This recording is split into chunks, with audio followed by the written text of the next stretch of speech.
Olá, sejam todos bem-vindos a mais um vídeo Metal Futuro Entrevista. Hoje temos a presença de Silvio Bartoletti, diretor-geral da Metalpó, uma empresa dedicada exclusivamente à metalurgia do pó, em atividade desde 1965. O Silvio tem formação em engenheiro mecânico e técnico em química industrial também, e há 46 anos atua na Metalpó. Silvio, obrigado pela sua presença, e eu já queria conhecer um pouco mais a sua trajetória aí, desde a sua formação até esse seu desenvolvimento dentro da Metalpó. Muito obrigado, viu? Bom, Rodrigo, eu que agradeço, tá, a oportunidade, tá certo? Eu acho que nós podemos sim fazer um bom trabalho aqui para continuar divulgando a metalurgia do pó nesse país aqui, tá certo? Bom, quer falar de mim? Tudo bem, vamos lá. Eu sou um italiano nato, né? Eu cheguei no Brasil em 1953, então eu já tenho um pouco de idade também, né? Porque eu nasci lá em 1944, né? Bem no final da guerra lá. Então eu cheguei no Brasil com 9 anos de idade, né? Em 1953, trabalho desde os 14 anos, extracurricular. Depois eu fui fazer Química Industrial no Colégio Oswaldo Cruz, me formei em 1965, tá? Depois eu fiz a Engenharia Mecânica e depois eu fiz também na Fundação Getúlio Vargas uma extensão em produção, né? A minha vida profissional ela não é tão longa, não, tá? Basicamente é o seguinte, eu trabalhei na SAMI. A SAMI, lá em 1965, era uma empresa do grupo Pirelli, né? Que fazia cabos elétricos, chicote para automóveis, cabos telefônicos, etc. Né? Fiquei lá por cerca de 5 anos, certo? Como programador de produção. Depois, lá em 1970 até 74, eu fui para a Arno, né? Onde eu comecei, assim, digamos, a minha trajetória profissional. Entrei na Arno lá como um programador de produção. Depois eu cheguei até coordenador de linhas de montagem de eletrodomésticos, né? E trabalhei também no setor de vendas de motores, né? Porque na época a Arno era muito forte, né? Em motores industriais, né?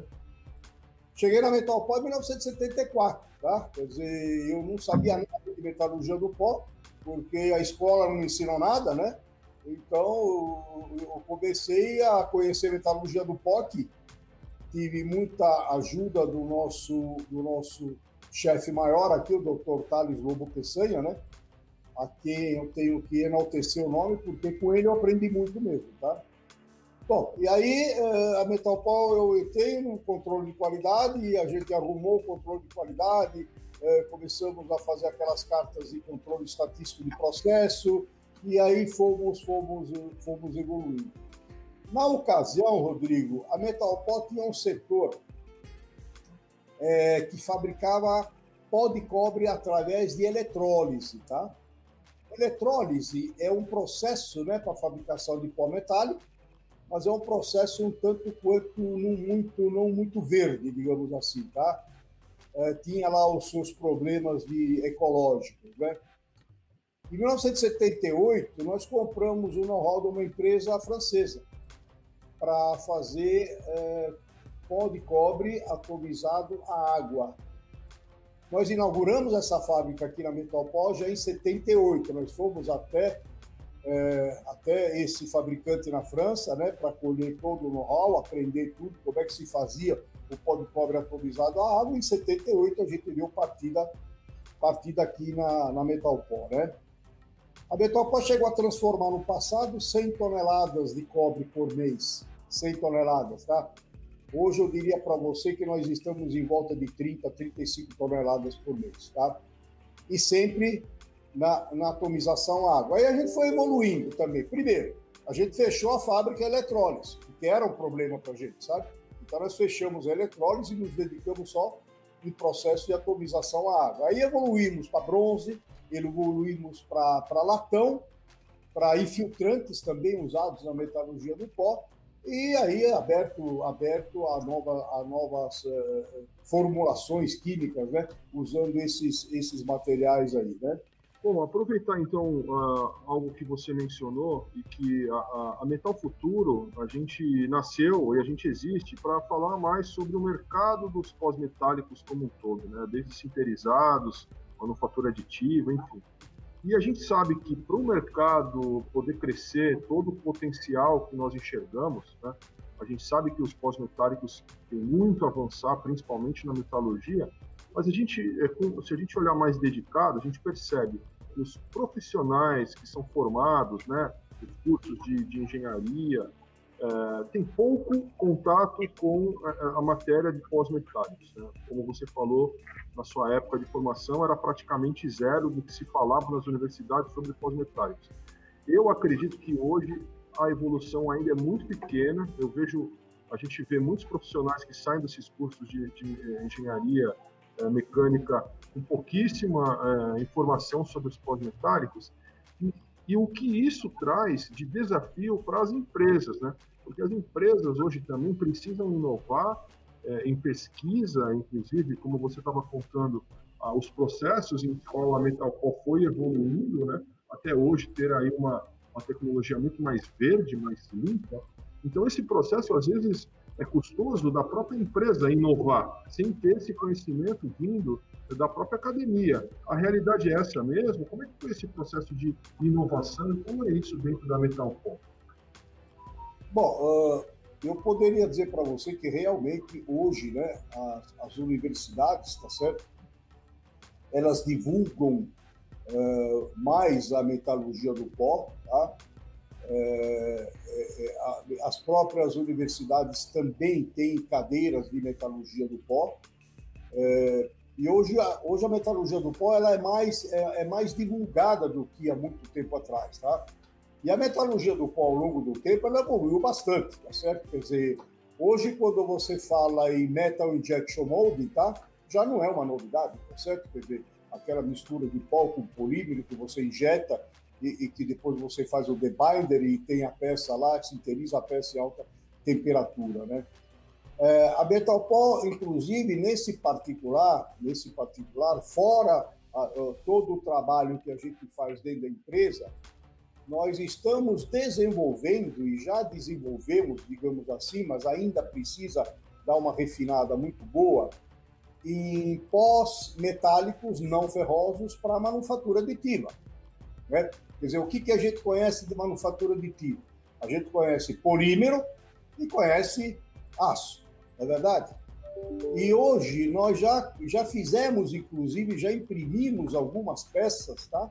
Com pó metálico, com cobre metálico, tá? É claro que esse cobre metálico ele tem algumas particularidades diferentes de um pó usado para fazer peça bucha autolubrificante ou se não peça estrutural de bronze, né? Tá certo? Bom, então eu acho que vem evoluindo com uma velocidade que eu diria até muito boa, tá?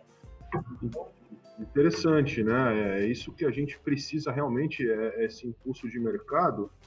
E quando a gente olha assim a Metalco, né, a característica da Metalco hoje, ela é basicamente focada, né, como a gente falou, na metalurgia do pó, mas assim a produção do pó e também na produção de peças sinterizadas.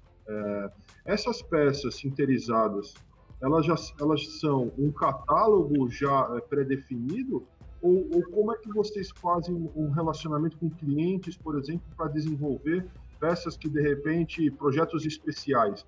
Existe esse relacionamento com o mercado para chegarem em peças projetos especiais, dessa forma que a Metalco atua? Rodrigo, você tocou num ponto interessante, tá? Porque a fabricação de bucha já é uma coisa que vem de longo tempo, tá? Você tem que compactar uma bucha com uma densidade bem mais baixa do que a densidade nominal do bronze, digamos assim. Você tem que ter lá dentro da bucha poros intercomunicantes, tá certo? O que você faz? Você faz eu vou falar um pouco a tecnologia e por que essa tecnologia ainda existe até hoje e vai continuar existindo, né? Essa bucha, que tem uma densidade aproximadamente de 6,4, né? Ela, o final do processo, ela sofre uma impregnação a vácuo, né? Então, essa impregnação a vácuo, ela retira o ar que está dentro dos poros, né? E injeta o óleo. E aquele óleo vai ficar dentro da bucha para sempre. Para sempre. Então, qualquer eletrodoméstico que for funcionar, por exemplo, você liga um liquidificador, o eixo que trabalha lá aquece o eixo. E aí o óleo migra em direção ao eixo, né, lubrificando o eixo. Quando você desliga e ele esfria, esse óleo volta para dentro da bucha de novo. Tá? Então, essa é uma tecnologia conhecida já, né? E ainda tem muita vida pela frente, né? Porque assim, a gente sabe que a Metalport tem esses produtos já desenvolvidos com as suas tecnologias de anos de aplicação. Inclusive as buchas aí, elas são, de fato, tem um mercado amplo demais para ser usado, mas e projetos especiais, com clientes, porque veja, vou até me estender um pouco. A gente sabe que para o mercado de pós-metálicos crescer, a gente precisa com que os fabricantes, né, eles tenham a visão de que o pó metálico é sim uma alternativa para ele desenvolver os seus projetos. É que acho que sempre existe o momento certo dele pensar no pó metálico, né? Não adianta pensar lá na frente quando o projeto já está todo desenvolvido. Então, como é que é o relacionamento da Metalport com esses clientes para desenvolver algum projeto especial? Como é que é esse relacionamento?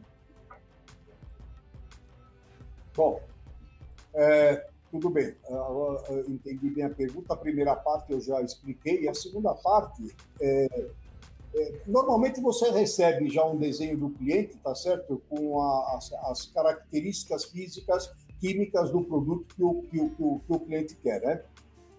Mas tem muita pesquisa e tem muita inovação aí, tá certo? Tá? Então, você pode migrar uma peça, por exemplo, fundida em cobre ou fundida em bronze, né? E pode migrar para a metalurgia do pó. Um bom exemplo que eu dou para você são peças usadas em motores turbo. Essa peça, até muito tempo atrás, ela era feita injetada e depois ela era usinada, retificada e etc. Hoje, já se fabrica por metalurgia do pó, tá? Inclusive a Metalport é um dos fabricantes desse tipo de peça,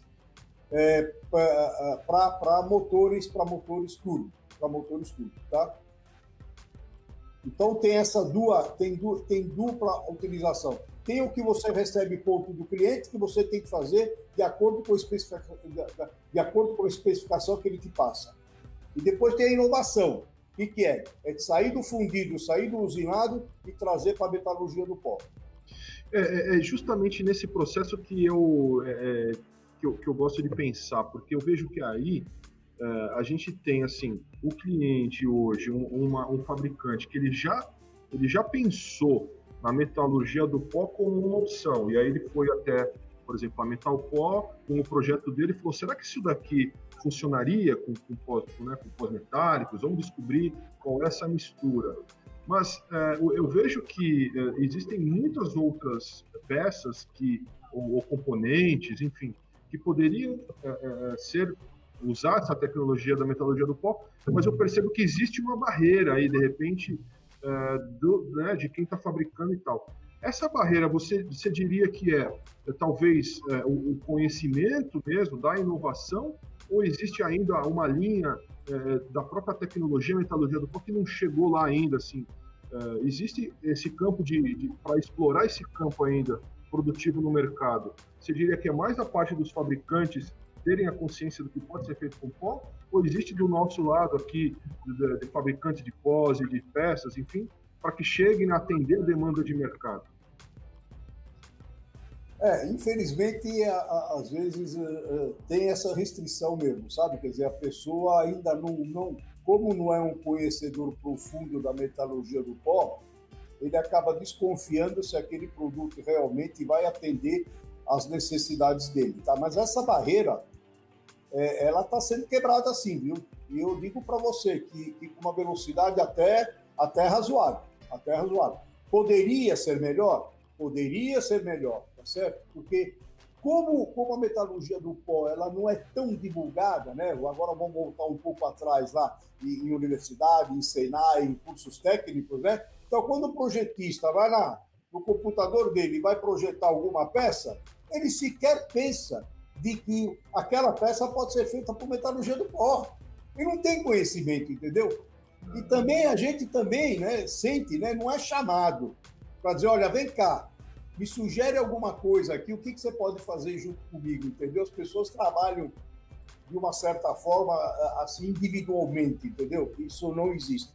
E eu tô falando isso para você, Rodrigo, porque numa das minhas viagens para o exterior, eu visitei empresas lá fora, nos Estados Unidos, e que o representante de vendas da empresa que fabrica a peça de metalurgia, ele era chamado para participar do projeto, entendeu?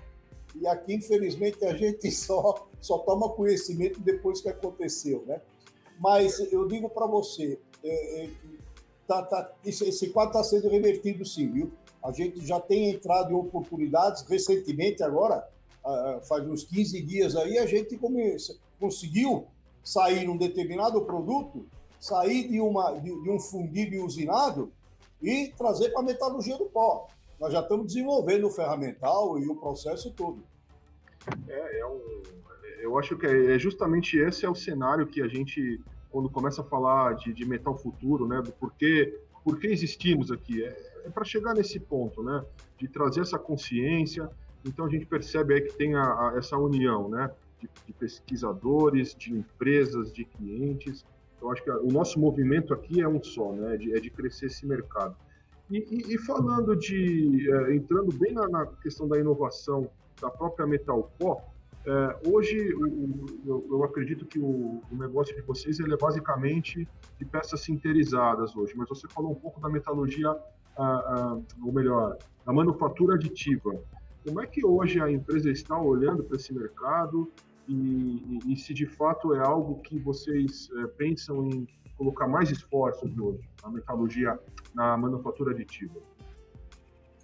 Estamos olhando esse mercado com bons olhos e para um futuro muito próximo, muito próximo. Estamos trabalhando com algumas universidades, e não só com uma, tá? Estamos trabalhando inclusive com o Senai, esse grupo, digamos, de universidade mais Senai, né, vai trabalhar conosco no desenvolvimento de um metal em pó que seja apto a fazer peça de cobre, ou de bronze, ou de latão, por metalurgia do pó. Por que eu estou te falando isso? É claro que a Metalpó não tem um laboratório físico, químico, para poder medir o tamanho da partícula, se ela está redonda, se ela não está, etc. Então, esse apoio das universidades está sendo muito bem-vindo para ajudar a Metalpó a desenvolver o pó mais ideal possível para fazer impressão 3D com manufatura aditiva. Então, estamos trabalhando, sim, já nesse mercado. Que interessante, né? E em termos de sinterizados, ainda falando um pouco disso, o setor automotivo, com certeza, é o que concentra a maior demanda, assim. Ainda nesse setor automotivo, você enxerga a manufatura aditiva também como também sendo um mercado primordial? Ou quando a gente fala de manufatura aditiva, abrem-se outras possibilidades, assim? Ou o mercado automotivo ainda podemos considerar que será o grande cliente, assim? Acho que o mercado automotivo, né, devido aos grandes volumes, né, eu não sei se ainda são factíveis, né, para manufatura aditiva, tá? Eu acho que isso aí vai demorar um pouco mais de tempo. Apesar que a gente lê, né, muita notícia, né, sobre manufatura aditiva, tá? Então tem uma máquina que faz 1000 peças por hora, entendeu? Quer dizer, mas eu não sei se realmente eles vão competir. Eu acho que para peças especiais e para baixo volume, eu não tenho dúvida nenhuma. Porque se você sei lá, você tem uma prensa de 400, 500 toneladas, tudo isso está limitado pela área de compactação, né? É a área de compactação que demanda a necessidade, não a altura da peça, né? Então, nesse quesito, eu acho que para peças grandes, volume e com baixo volume, eu acho que a manufatura aditiva vai entrar pesado. Vai entrar pesado. Algum outro mercado que vocês hoje também, assim, algum mercado específico que vocês enxergam dentro da Metalpó, até para investimentos mesmo, que pode ser um grande cliente de produtos de pós-metálicos, assim, que a gente não falou, assim, eu sei que tem soluções que são usadas para, por exemplo, tratamento de águas, efluentes e tal. A Metalpó tem algum olhar para algum outro mercado específico? A Metalpó tem o mercado de soft materials, são materiais moles, né? Magnéticos, tá? Quer dizer, eles conseguem se magnetizar. E essa aplicação também tem crescido, principalmente no mercado automotivo, em motores, né? Motores, tá? Nós já produzimos peças para o bico injetor de combustível para a Europa. Depois perdemos o negócio por uma questão que não vale a pena comentar aqui. E também, né, tem um ventilador, né, um ventilador de teto, né, que já temos 2 peças fabricadas pela Metalpó com o Somaloy, não vou dizer o nome, Somaloy 3P, que o fabricante é Hogan, né? Tá? Então, esse ventilador, ele trabalha, só para vocês terem uma ideia, em baixa velocidade, o consumo de energia elétrica dele corresponde a uma TV em stand-by. É completamente silencioso e econômico também, porque o estator, ele diminui muito a quantidade de cobre do estator, que é substituído por essas peças, né? Aliás, são 3 peças, né? Tem lá um ímã, né, que faz o campo magnético, que faz o ventilador girar. E aí o futuro, para esse tipo de material, ele é muito grande. Ele é muito grande. Só precisa chegar aqui no Brasil com mais velocidade, eu creio, tá? Mas a Metalpó estaria já preparada para entrar mais pesado nesse mercado de soft materials. Interessante. Por ser um mercado com, assim, eu considero que são poucos players, poucos concorrentes, vamos chamar assim, eu acredito que exista um relacionamento bastante saudável entre os players desse ecossistema todo, né? Porque acredito que um mercado fortalecido. Então, o relacionamento da Metalpó com eventuais, enfim, concorrentes, outras empresas que atuam nesse mercado, é algo positivo. Vocês enxergam isso como algo que precisa ser feito, né? Olha, a Metalpó, os pós, o Metalpó de cobre que a Metalpó produz, a Metalpó, inclusive, fornece esse material para concorrente nosso. Por exemplo, você sabe que a maioria das misturas de pó de ferro, né, elas levam lá um pequeno percentual de cobre, né? Normalmente gira em torno de 2%, né? Tá? E a Metalpó abastece o mercado interno, né, com esses pós aí, né? Não vou aqui dizer o nome de quem, que não vai ao caso, mas parte do que a gente fabrica nós vendemos para concorrência, sim. Isso é muito saudável para o mercado como um todo, né? A gente está falando para um crescimento ordenado. Olha, a gente está chegando em meia hora de papo. A gente falou muito sobre a sua trajetória, que a gente percebe que é algo que, né, a gente vê nas universidades correndo atrás, vamos chamar assim, né, de trazer esse tema mais em pauta, e a gente sabe o que está acontecendo. Falamos dessa trajetória da Metalpó aí, dos processos de produção dos pós, que hoje em dia estão muito mais preocupados, né, com uma tecnologia mais verde, mais limpa. Falamos de alguns mercados, falamos da manufatura aditiva. Tem alguma outra visão que você acha legal compartilhar com a gente aqui sobre como é que a Metalpó está enxergando o futuro, para onde está colocando mais esforços em alguma determinada área?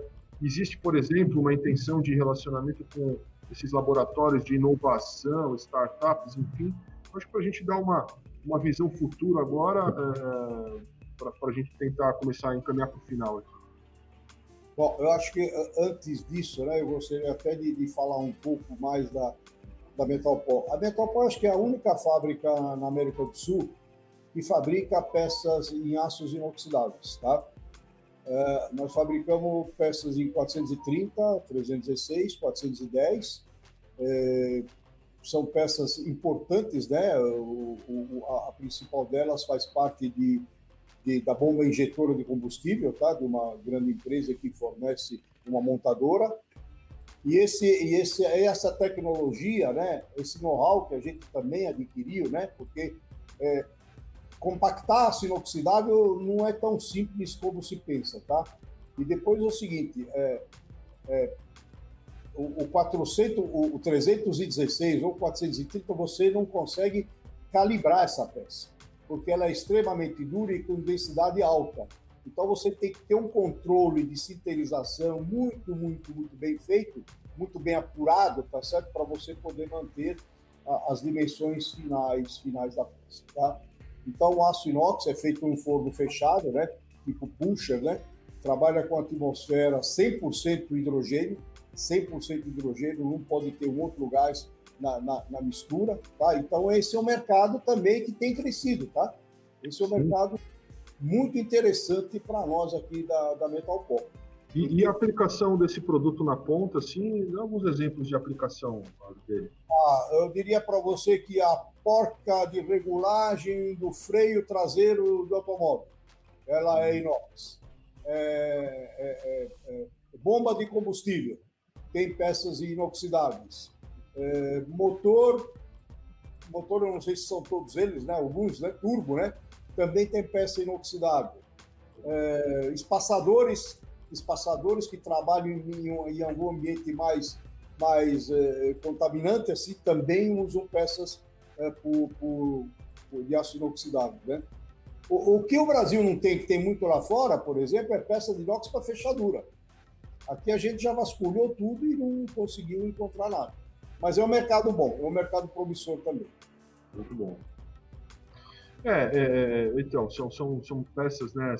A gente vê o tamanho do que pode ser usado ainda no mercado. E é isso que eu acho que é fascinante dessa tecnologia, que existe um potencial enorme para ser mais resistente, mais barato, enfim, menos poluente.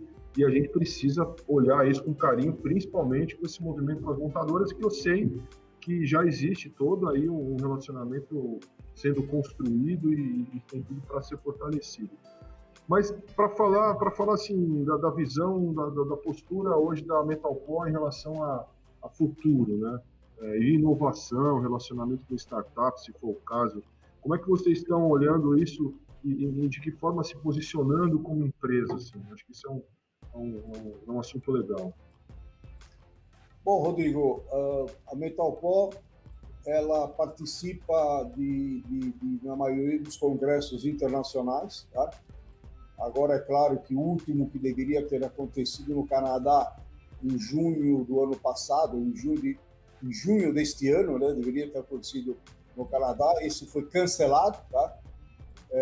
Mas os congressos fazem parte do nosso futuro, porque quando você participa de um congresso, você consegue acompanhar, né, do que está se fazendo no mundo, não só em termos de aplicação de materiais, mas como também em equipamentos, máquinas, né? Tá certo? Porque a Metalpol já foi fabricante de máquinas aqui. As primeiras máquinas foram fabricadas todas aqui dentro da Metalpol, tá certo?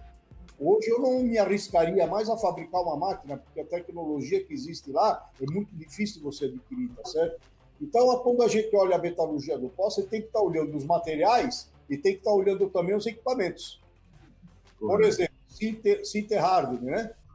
Hoje é uma tecnologia bastante difundida e conhecida, né? Porque antigamente você tinha que fazer a peça e depois fazer um tratamento térmico.